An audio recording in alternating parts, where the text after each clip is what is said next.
Hello and welcome to our program 10 Lessons Learned, where we talk to business people, journalists, authors, professors, leaders and luminaries from all over the world.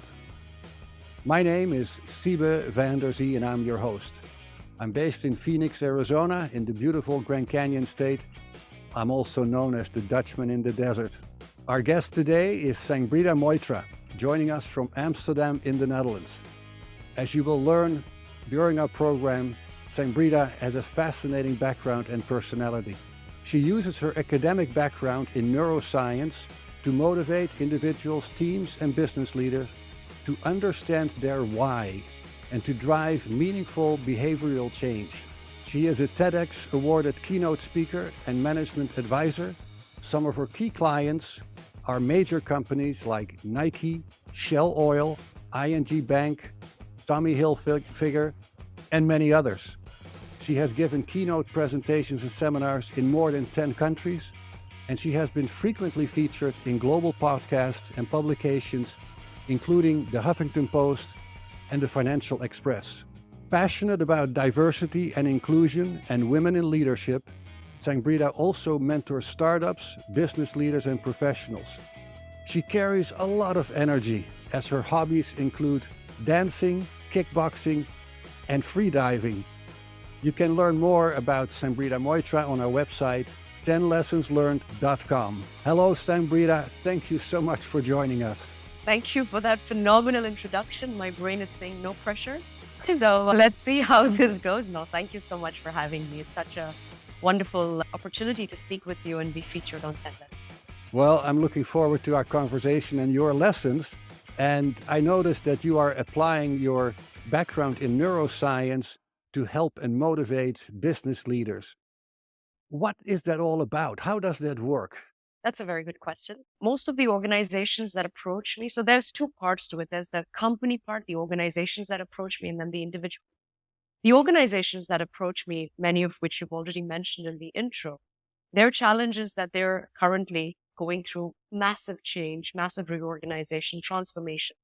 And the problem they face is from their people side. And as you know, over 50% of change management processes and implementations fail when there's the resistance from the people side.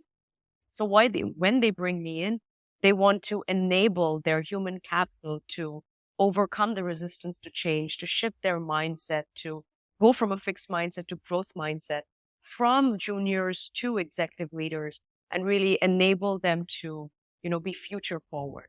And where neuroscience plays a big role in all of this is I love to delve into the why, but from a very different perspective. It's very easy to talk about actions and behaviors.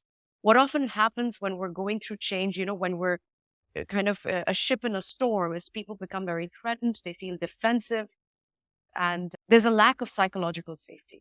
So with the power or the knowledge of neuroscience, when you take people into their brains and say, you know what? This is the reason why you're resisting change. It's literally evolutionary biology. This is what happens when you anticipate the pain of change.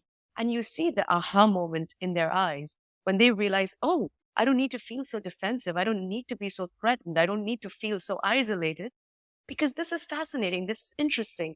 There's a way to hack our brain. And once I can invite and ignite this curiosity in people, I've seen that their barriers to resistance just drop and they become excited to know more about how they can learn, grow, evolve, and move forward in whatever. So that's where I think neuroscience plays this beautiful role in enabling people and organizations. Yeah, it's so relevant for people to understand their own psyche, their own mental state. And if you can help them point at certain elements, and some of it is, a process that every person goes through, but sometimes we are not even aware of that. That can be a lesson that people can use their whole life, their whole career, right? That's one of those aha moments, perhaps, that people say, oh, I got to make sure I keep that in mind. Thinking about that, and before we get into the 10 lessons, is there a lesson that you have learned that you would say, boy, if I would be 20 years old today, that's a lesson I would like to have learned at my younger age? There is. I would give this lesson to myself right when I was 5. And I would remind myself on every birthday. And we'll get into why this at another time. But the lesson is that speak up and be assertive, however uncomfortable it feels. Make your decision, because if you don't speak up and you're not assertive and you don't make your decision, somebody else will make your decisions for you. And in this, oftentimes people, even adults, even leaders in their personal lives, their professional lives, in their career, the choices they make, oftentimes to avoid the pain of whatever short-term pain, we take decisions that keep things fine in short term, but actually long term, they're going to affect you. So speak up for yourself, stand up for yourself, be assertive, make that decision, even if it's uncomfortable now, even if it will create discomfort with others a short while from now, because this will benefit you 10 years. That's what I would say to myself every year since the time I can comprehend language and decision making. I like it, of course. At the same time, I can see situations where people, perhaps women, are in situations where they are not allowed to speak up. Is that something that you can process internally without literally verbally expressing your opinion?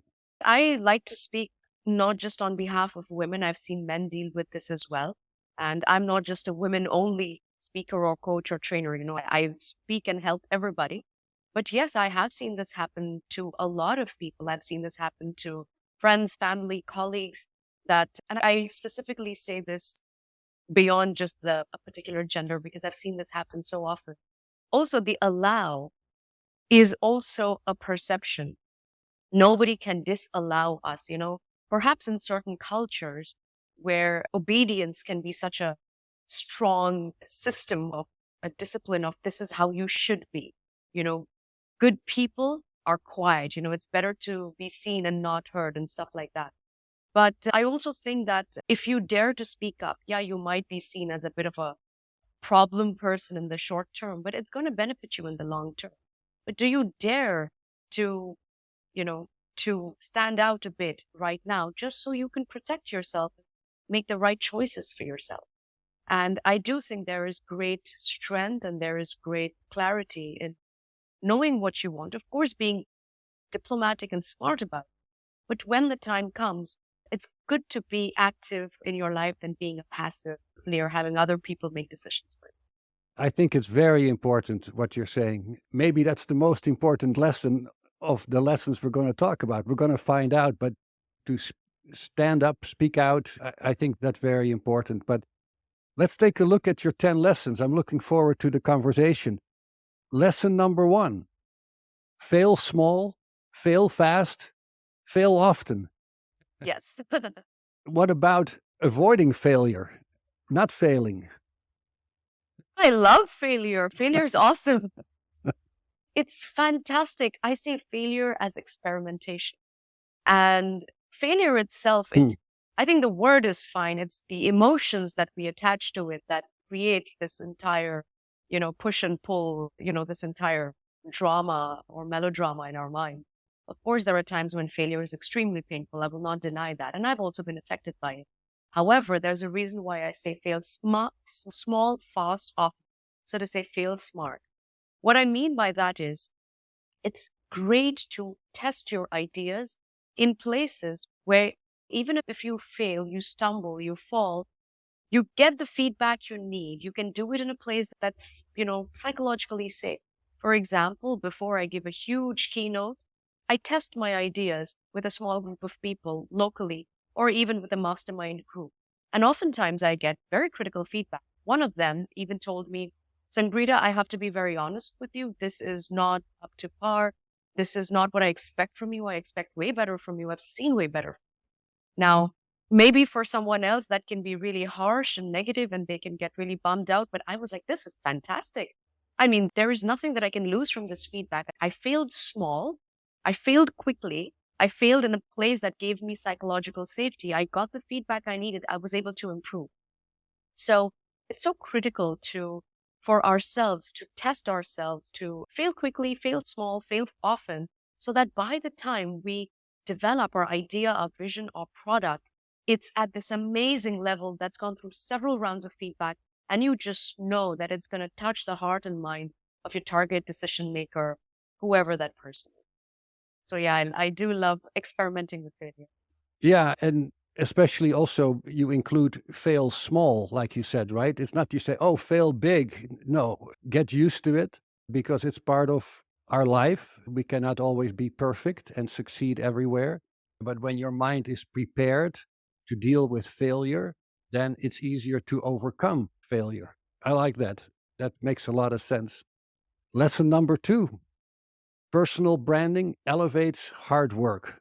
Yes, I love that one. Is that generational as well? I mean, personal branding, I can hear people tell me, advanced in their lives and their careers, oh, I don't like personal branding. I don't believe in that. On the other hand, it's there, right? Whether they like it or not. There is an image that people create for themselves, whether they do it on purpose or not. I think you raise a very good point, a very good point to think about, whether it's generational or not. As I was thinking when you asked me that question, I realized perhaps back in the day when personal branding, the term didn't exist, the ones who did it best, I think personal branding has happened for years, for like hundreds of years. The ones who did it best were either ones who really understood people, they really understood what they wanted, so very shrewd people, or the ones who were extroverted. The beauty of personal branding now is that knowledge and know-how is restricted to people who are just extroverted or just very shrewd. This is available for the introverts and the reserved and the shy one, because now you don't need to fit into a certain personality or just be born into a certain network to be able to stand out. Now, through the knowledge of personal branding, you can apply it. These techniques help you or enable you. They elevate the work you do because the work you do, especially right now, I mean, we know how many hundreds and thousands of layoffs have happened across the world. I mean, just in the US, think of it from Jan 2023.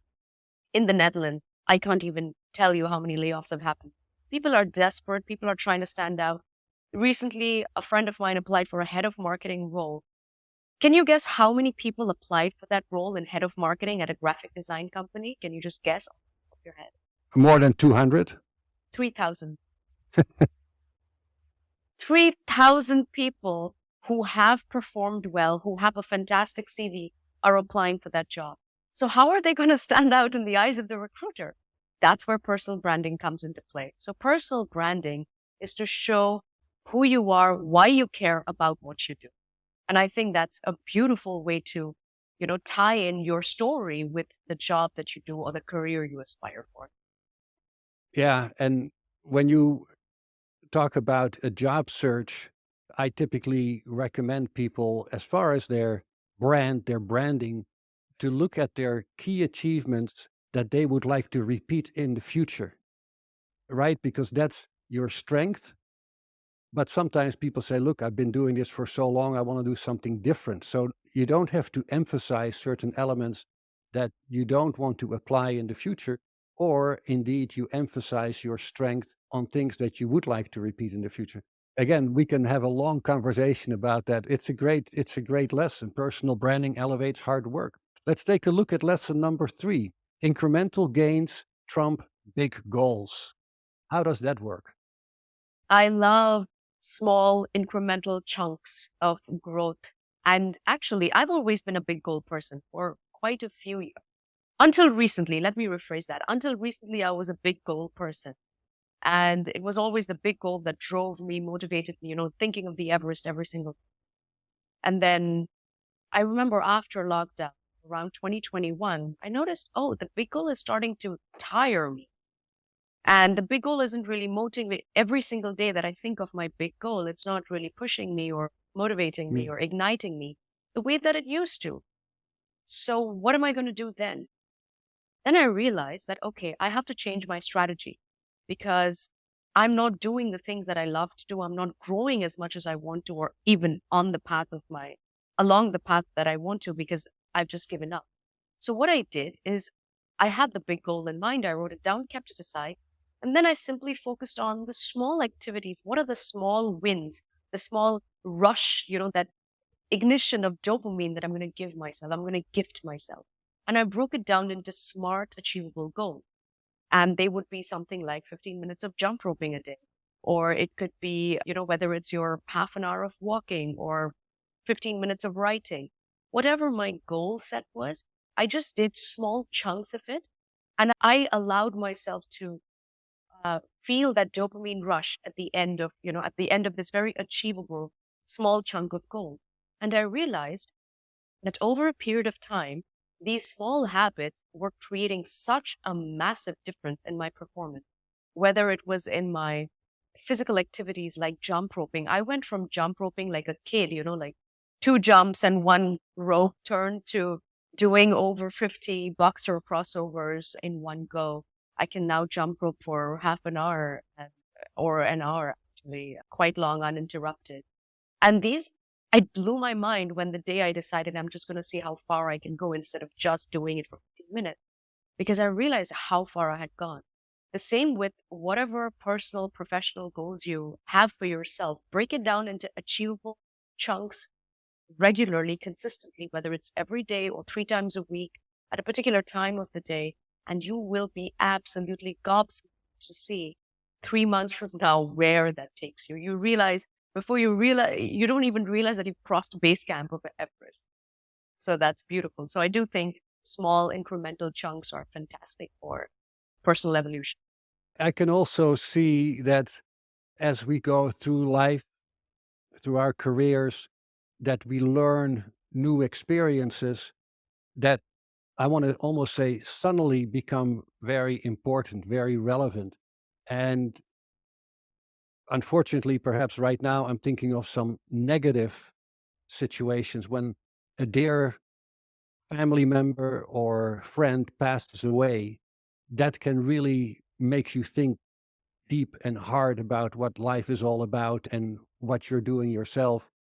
If I think about, unfortunate events around the world, for example, right now in Ukraine, that can impact people as they never expected before if they see the suffering from other people, etc. And it could be in a positive way when they see people succeed and do well. They can say, hey, that's something I want to do. That's something I can do.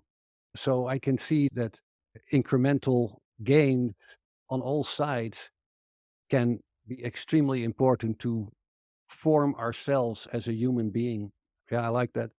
Lesson number 4: confidence is a habit. Don't you have to build confidence? Yes, absolutely. So it is something we need to build, Yeah. and habits are built.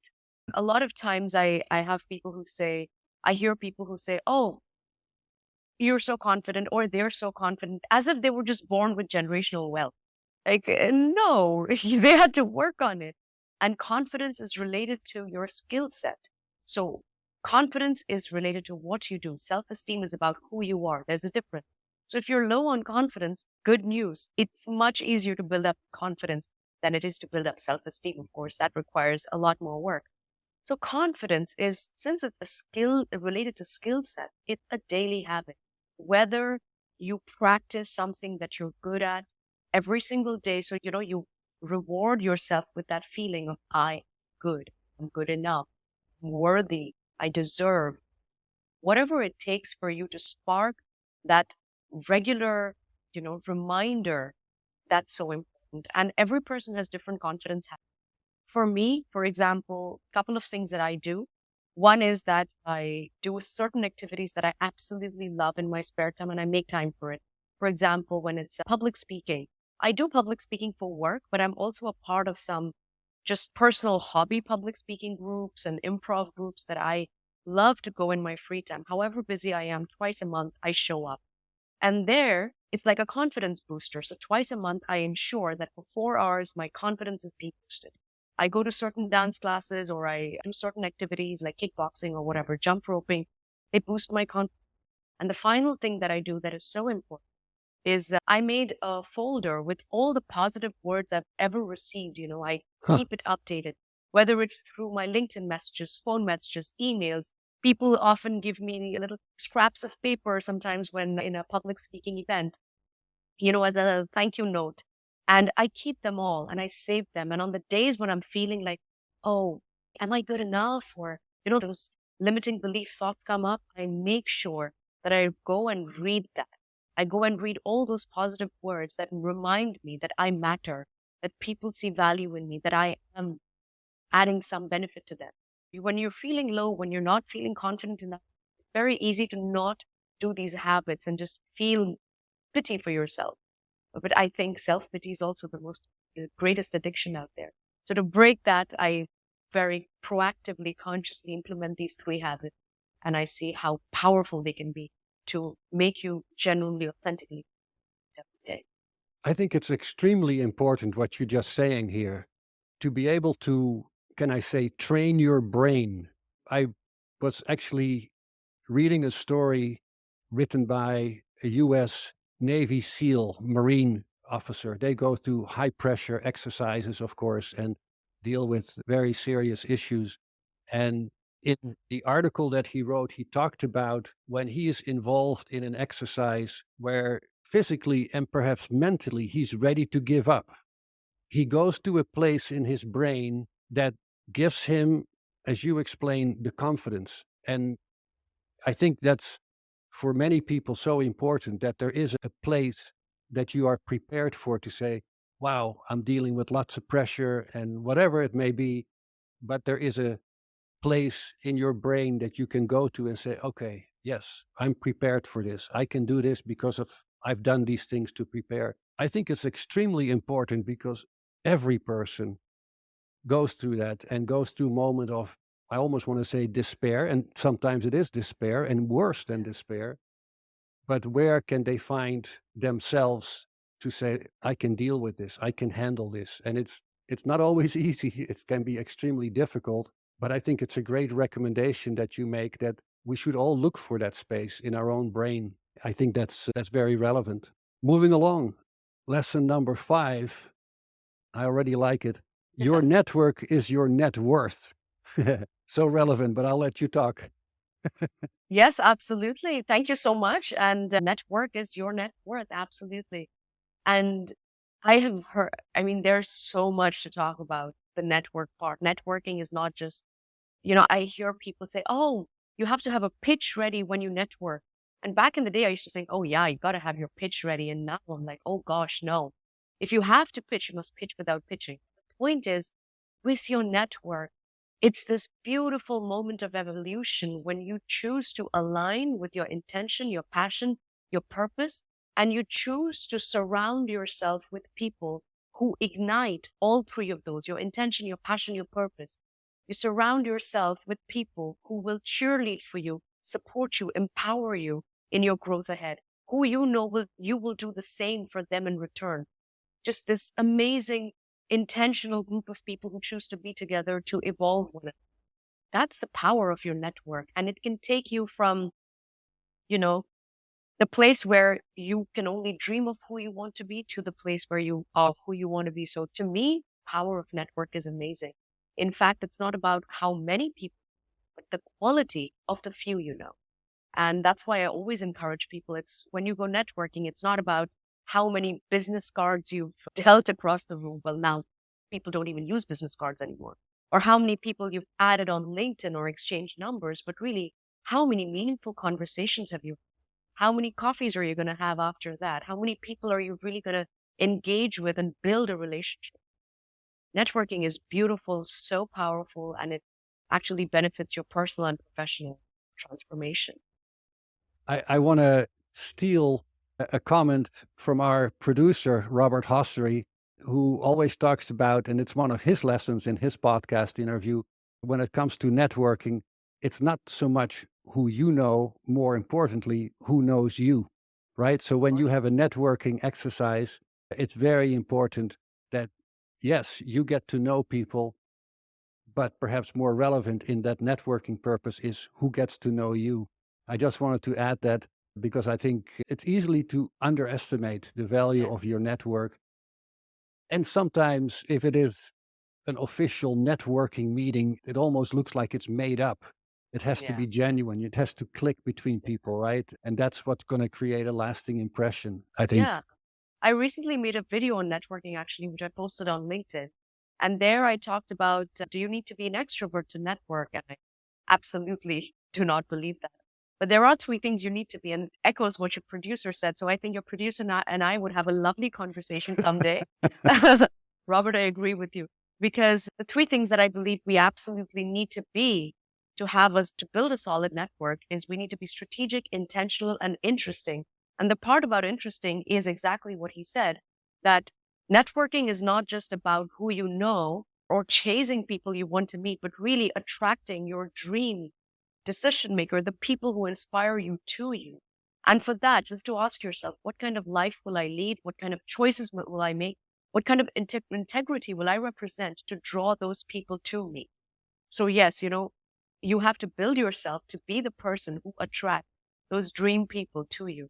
We are talking today with Sangbreeta Moitra, a globally renowned keynote speaker and executive leadership coach on neuroscience-driven change, culture, and leadership development, sharing her 10 lessons learned. I want to thank our affiliate partner, Audible. Audible is an amazing way to experience our program, 10 Lessons Learned, but also books and other podcasts, allowing you to build a library of knowledge all in one place. You can start your free 30-day trial by going to audibletrial.com/10 lessons learned. Again, that is audibletrial.com/10 lessons learned, all lowercase, to get your free 30-day subscription. Moving along, lesson number 6. Rejections and failures build mindset. Curious about that one. Yeah, this one is also a personal favorite. Well, all 10 of them, they're like Sophie's choice. How do you choose? Choosing between my baby. No, I'm joking. And when it comes to rejections and failures, so here's the thing. A lot of people want to avoid rejection because rejection is painful. And here's the thing about the human brain. Our brain is wired to avoid pain more than pursue pleasure. Related to what I mentioned earlier about short-term gratification, long-term gratification, that if we have to deal with pain in the short term for pleasure in the long term, most people would still avoid going through that journey altogether. So when it comes to, let's say, career growth, pursuing something you really want, whether you want to start something new in your career, in your life, you want to go out there, ask for something you so rightly deserve, but you're afraid of being rejected, that fear holds you back from ever asking for it. The danger, as you can imagine, is that, you stay stuck in that fixed mindset, only wishing and hoping that you could be someone else, or you want to, create a version of yourself. So the power of mindset here is that, and this is something I learned from neuroscience, is you can find a way to pain, you can find a way to hack the brain to actually allow rejections and failures to build your mindset and strengthen you. For example, I created this challenge called the 10 No Challenge. It was so much fun. Basically, I challenged my audiences, my attendees at trainings and workshops, that every single time you get a rejection, it has to be, let's say you make a list of things you really want for yourself, whether you want to change your job, you want to ask for a salary hike, you want to start your own business, you want to become a TEDx speaker, you want to start your podcast, whatever it is, and you make that list, prepare for it, and then you go out there, start meeting people, asking for stuff, whatever it is that you want. And then, of course, you're going to get rejections along the way. People might not want to have that coffee with you. People might not want to give you that opportunity. But here's the catch. Every single time you get the rejection, it has to be the trigger or the signal for you to pursue the next no. So instead of chasing only yeses, this 10 no challenge is to pursue 10 no's. Why? The reason is, in your brain, you're hacking the pain pathway and you're doing a rewarding pathway. Every time you get a no, your brain goes, okay, time to pursue the next no. You won't believe it. This lady in a conference came up to me and said, Sangbreeta, guess what? I already asked for 2 things this conference and I got rejected twice. And she said, All right, 2 down, 8 to go. And I thought, wow, I've never seen someone rejected twice on the same day look this happy. So I could see that she had replaced her pain pathway with her rewarding pathway. This became a game. She gamified the process. The second reason for how rejections build mindset is, alongside all the no's that you get, you will also receive those few yeses. And these are yeses you never dared to ask for yourself. These are yeses that you never imagined could be part of your life or career. And these yeses can completely transform the trajectory of your path. So this is why I so deeply, strongly, passionately believe that rejection, strategically pursuing rejection, build our mindset. It's a very important point again. And definitely, I can think of experiences that I have had, and of course, everybody else has had, being rejected. And perhaps after so many years, it doesn't get to me anymore. And it's more like I'm reaching out to these people to do them a favor. And if they don't appreciate that, in a way, to make myself feel better, it's their problem. Now, it's Yeah. my problem too, but I don't make it my problem. I'm doing them a favor by reaching out. And at the same time, and that's what you're talking about in some of these other lessons as well, to really prepare your brain, because the unexpected situation, it's like you're driving your car and suddenly your car breaks down, and perhaps it's you're in the evening or in the middle of the night. What are you going to do? Well, hopefully there is a service available to help you out, or you have a relative, someone you can contact, etc. But to be prepared for those moments, because we will go through it. We're human beings. So sometimes you get rejected and you have to have a strong mindset, as you suggest. I like it. Lesson number 7: a no is merely an opinion. Yes. Please explain It's, before I start asking questions. This one was a lesson I've learned about 5 years. Where very consciously I noticed this lesson happen 5 years ago, but I see it happen over and over again. For example, there was a massive corporate that I was in conversation with a person from a massive corporate about doing some, talks and trainings with them. However, wasn't quite clicking with this particular person. Perhaps they were looking for something else, or they just weren't aligned with their personal team's development plans. And they said, sorry, I don't think it's going to work with their company, like insert name of company. And at first I thought, oh, what a pity.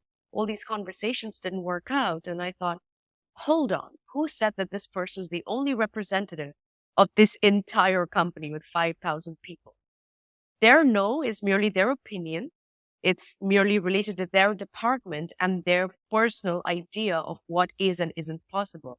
So does that mean I'm not going to ever have an opportunity with this company again? No way. And I let it be. I continued, doing my work, meeting people, creating impact. And well, what do you know? About 6 months later, I had someone else from that company approach me to do the exact same thing, and it worked out. So no is merely an opinion. And I say this even to people, for example, right now, a lot of your viewers in your listeners might be working in companies, they get negative feedback, and a lot of them are told, oh, we don't see it in you to get promoted, to be a leader, for them to get the opportunity to the next level. And it completely devastates them. Yeah. But when you get that no, I think it's great to get back to them with a question. Like, for example, when someone, a mentee of mine said, or someone I was coaching said that, they got this feedback at work that they don't have those leadership abilities in them. Question is, and does this person who gave you the feedback, who said no to you, who are they speaking for? Are they speaking for the organization or their personal perspective of what leadership is? What do they think leadership is? Can they define leadership? And do they think that their personal opinion of leadership is the only one that represents this entire company? And actually, when they went back to the discussion board, the line manager was quite short of words, and they were able to raise a case. And that my coachee did get promoted because she raised it, escalated the case. That's So good. Yeah. just because you hear, just an opinion, a no is merely an opinion. It doesn't mean that there is no other way for you to move forward. Yeah. I think the challenge for many people is that, let's say, the boss is always right, even when he or she is not. Right? In their mind, hey, I'm the boss. I'm telling you, you should do this. You should not do that. Go do it. And I think sorry, I'm interrupting. no, I mean, we're talking here about this simple issue where there is an individual in a powerful position that will make his or her opinion be the one to follow. And Yeah, I can see there's maybe something to say because that person has the ultimate responsibility and therefore this is what we're going to do. But that's also then a response for, let's say, the employee to say, is this the environment that I want to work in? I hear what you're saying. And oftentimes I have noticed that even though you might not have the leadership position in the company, there's someone senior you're speaking with. If you ask the right strategic questions, much like a coach, you can actually lead the conversation. So if someone gives you feedback, like, I don't think you have the leadership abilities in you, you're like, oh, that's an interesting feedback. Thank you for sharing your opinion. Why do you say that? What do you consider to be leadership ability? And then by asking questions in a non-threatening, non-alpha, non-ooga ooga gorilla way, by being very strategic and firm in the way we approach these conversations, you can completely change that conversation around and without even suggesting it, make the other party realize, oh, actually, they do have a point. Okay, fair enough. They did show leadership in a different. That's another like 3-hour workshop. How do you get that to happen? How do you get someone to change your mind? But it is possible, which is why I truly believe that no is just an opinion. We can turn that no into a yes. And it's the way you, let's say, as a counterpart, the way you address it. It's not just Yeah. say, hey, I disagree and you have to Yeah. listen to me. That's what you're saying, right? You have to bring it up in a constructive way and suggestive way that perhaps there are alternative ways of solving a problem or handling certain situations. Absolutely. I even say never use the word disagree, but rephrase it, reframe it in a way that sounds much more collaborative. I think the most important thing in these kind of scenarios is how do you show collaboration and actually strategically navigate the course of this discussion of this sensitive topic towards the outcome you want without people feeling threatened or defensive. Makes sense. And my mind is saying, I need to introduce you to a few people that I know that Okay. perhaps need to change their minds on things, but we all have those, right? Lesson number 8. Not a surprise here because this is what you're doing. Speak up to stand out. That fits you really well. Thank you. Yes, I think it's the most one of the most essential skills, habits, attributes we need in the current professional landscape, whether you're a business owner, whether you are a corporate employee, whether you're starting out, whether you're leading executive. It's so important to know how to speak up and represent yourself to really build that unique identity for yourself. Also, when you are speaking up, you're also showing your integrity. You're showing, what are the values, what is the legacy that you stand for, that you represent. And when you speak up for yourself, for others, you champion for a particular cause, whatever that might be, that becomes your reputation. That becomes how people remember you. When you speak a certain way, when you express yourself a certain way, you impact how people feel. So yeah, I do believe that speaking up is so essential to creating that unique identity and impact in whatever it is that we want to do and the change we want to bring. It's not always easy, right, to do that, to speak up.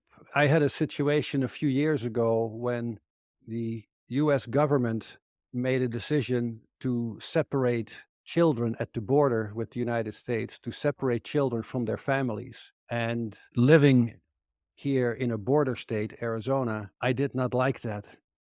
They were not my children. They were not my family. But I did speak out, and it got me into a certain level of trouble. I can give details, but that's not relevant for our conversation right now. And I had to really give it some thought because I didn't want to be in trouble. And at the same time, it was a matter of principle. And looking back, I have no regrets that I spoke out.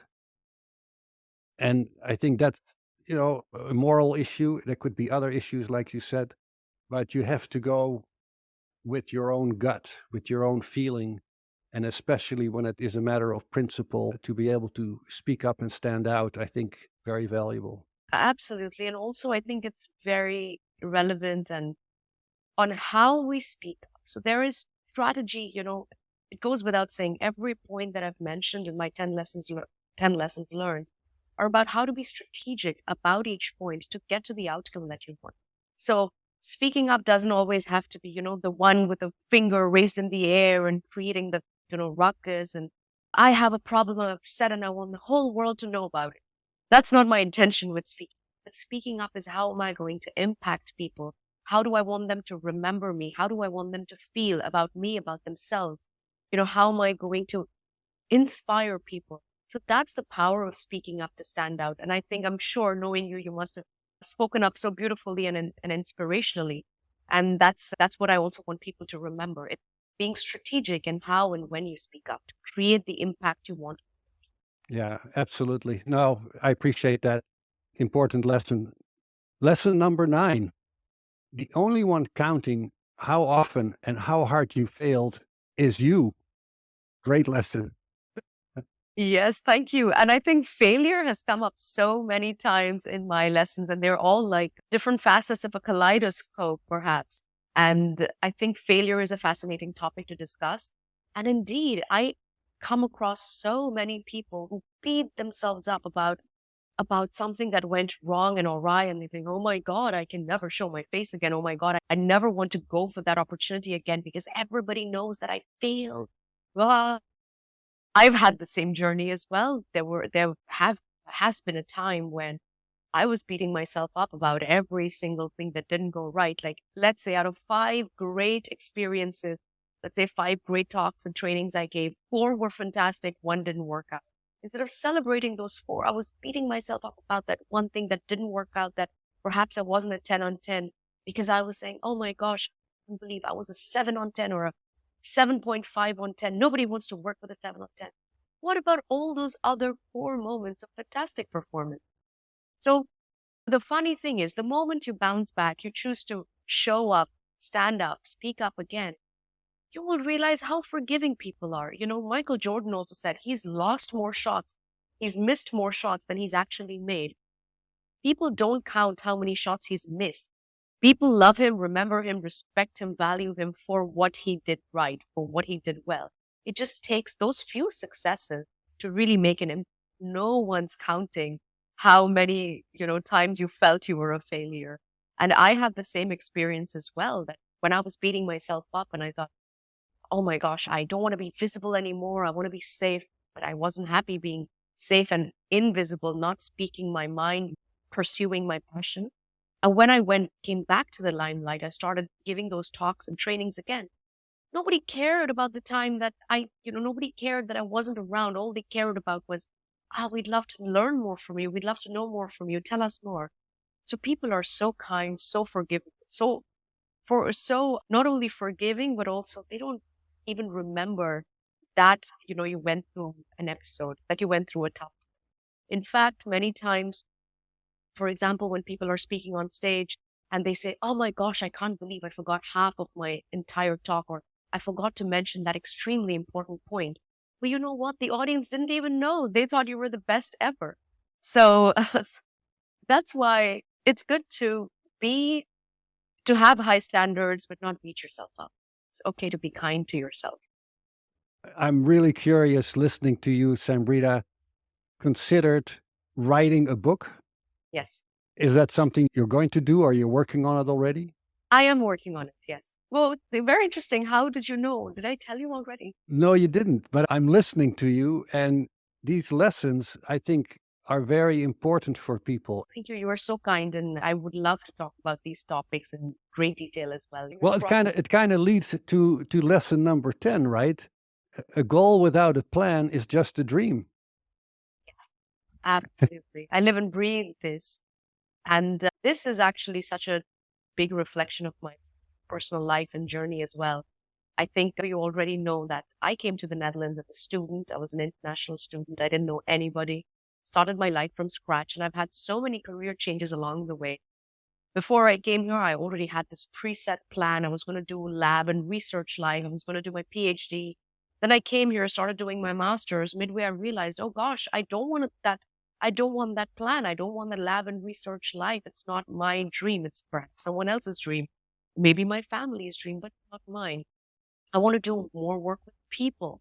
And, from there to working in pharma to starting my own advisory, speaking, training, consulting, coaching, all this happened. And oftentimes people ask me, but how did you do it? You didn't know anybody here.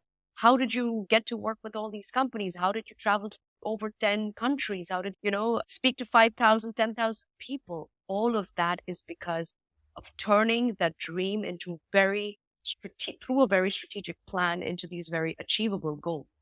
And this is where the juxtaposition of big goals and small incremental growth is powerful.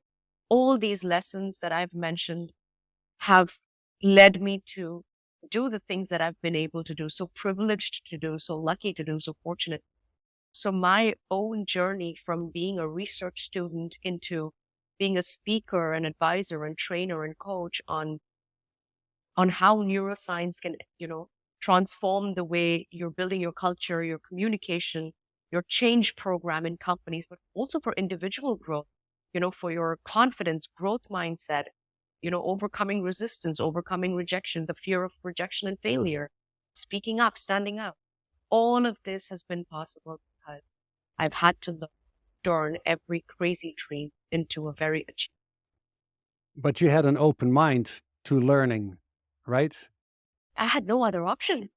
I don't know what it's like to live with a dream and let it be. Well, maybe there's your answer indeed. Yeah. I'm also someone who cannot imagine my future looking back and regretting I did this. And I know that if I didn't pursue this, perhaps I wouldn't even, you know what? It's okay if I didn't achieve these goals. That's fine. And there are goals I still haven't achieved. I don't know if I ever will.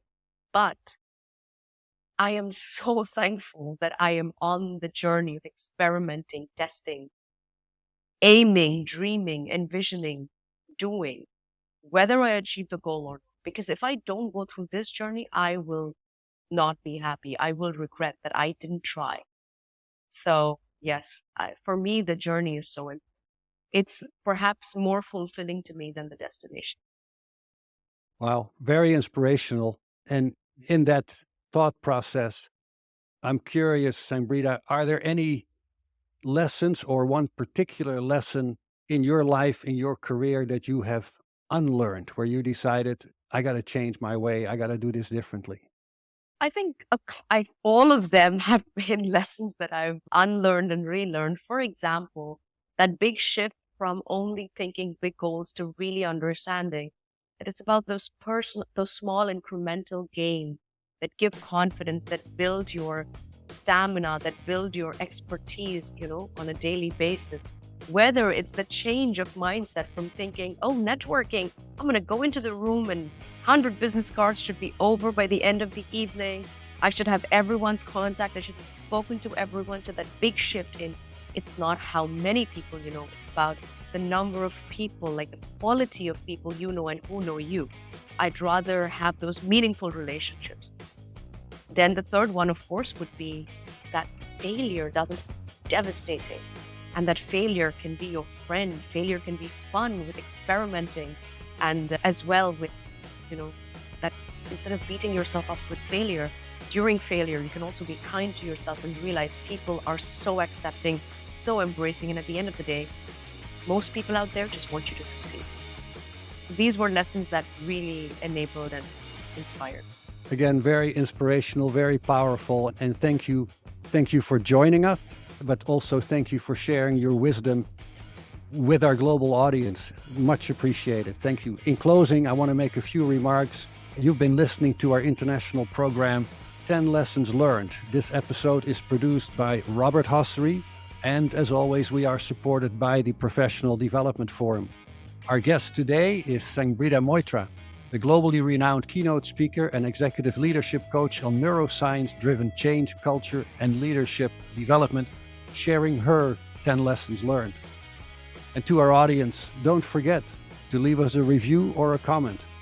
You can also email us at podcast@10lessonslearned.com. And I hope you will subscribe so that you miss any future episodes. And remember, this is a podcast that makes the world wiser and wiser, lesson by lesson. Thank you, and stay safe.